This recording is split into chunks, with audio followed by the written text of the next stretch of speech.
तो भाई कृष्ण का अर्थ क्या है, अब ये बताइए। करिष्यति इति कृष्णा, जो जीव को अपनी ओर आकर्षित करे उसे कहते हैं कृष्ण। जो भगवान का नाम जपते हैं भगवान उन्हें तो अपनी ओर खींचते ही हैं, लेकिन जो भगवान का नाम नहीं जपते भगवान उन्हें अपनी बंसी सुनाकर अपनी ओर आकर्षित कर लेते हैं। देखिए, जैसे मछुआरा अपनी बंसी जब पानी में डालता है तो ना चाहते हुए भी मछलियां जाल में फंस जाती हैं और फिर चाहकर भी वो मछलियां उस जाल से बाहर नहीं आ पाती, क्योंकि ये बंसी का स्वभाव है।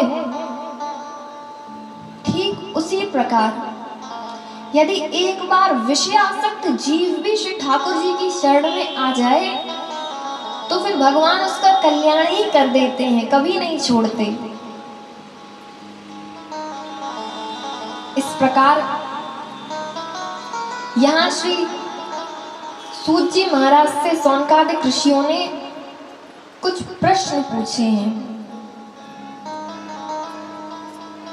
कि किम श्रेया शास्त्र सारा का स्वावताराय प्रयोजनम धर्ममकं शरणं गता। देखिए, ध्यान से सुनिए इन प्रश्नों को, क्योंकि इन्हीं प्रश्नों में पूरी 7 दिन की भागवत कथा है। पूछ रहे हैं कि किम श्रेया, मनुष्य का कल्याण कैसे हो। शास्त्र सारः का, समस्त शास्त्रों का सार क्या है। इतने वेद हैं, उपनिषद हैं, महर्षि वेदव्यास जी ने बनाए हैं पढ़ने के लिए, पर इनका सार क्या है। सार यानी जैसे हम दही मंथन करते हैं तो सार क्या होता है, मक्खन। मक्खन ऊपर आ जाता है। तो ठीक उसी प्रकार इन शास्त्रों का मंथन किया हुआ सार क्या है। स्व अवताराय प्रयोजनम, भगवान के आने का प्रयोजन क्या था। किम कर्म, भगवान क्या करते हैं, क्या कर्म करते हैं। और को अवतारश्च, भगवान के कितने अवतार हैं। कोई कहता है 11 अवतार हैं, कोई कहता है 24 अवतार हैं, कोई कहता है 28 अवतार हैं। तो महाराज कोई तो ये भी कहता है कि हरि अनंत, हरि कथा अनंत। तो आप हमें स्पष्ट रूप से बताइए कि भगवान के अवतार हैं कितने। और अंतिम प्रश्न किया कि धर्मम कम शरणम गतः, जब भगवान अपनी लीला संपन्न करके स्वधाम जाने लगे तो धर्म किसकी शरण में गया। अब देखिए, इन 5 प्रश्नों के उत्तर तो आपको रोज कथा में मिलेंगे, लेकिन 6वें प्रश्न का उत्तर 7वें दिन आप लोग मुझे देना। क्या कि धर्मम कम शरणम गतः, जब भगवान लीला संपन्न करके चले गए तो धर्म किसकी शरण में गया।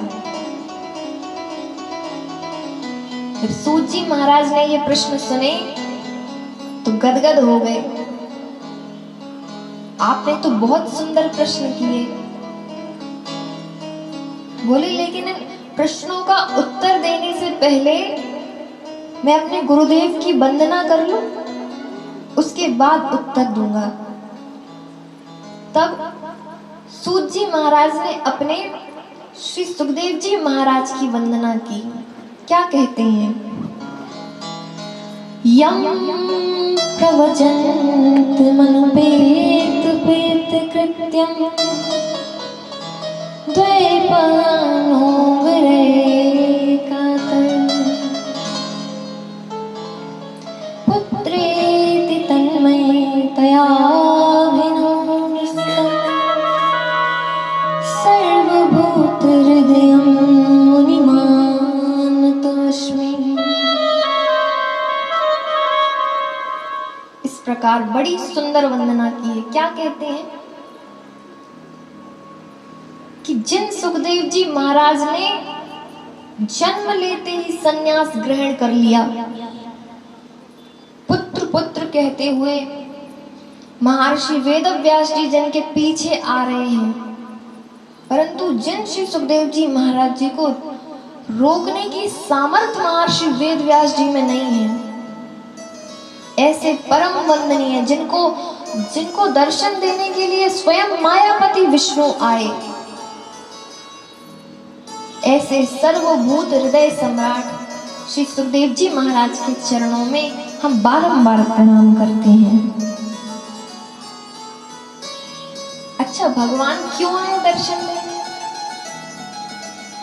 क्योंकि माया को सब कोई भजे और माधव भजे न कोई, और जो कदाची माधव भजे सो माया चेरी होए। माया को तो सब भजते हैं, पर भगवान को कुछ ही लोग भजते हैं। लेकिन जो माधव को भजते हैं, माया फिर उनकी दासी बन जाती है। ऐसे परमहंस हैं श्री सुखदेव जी।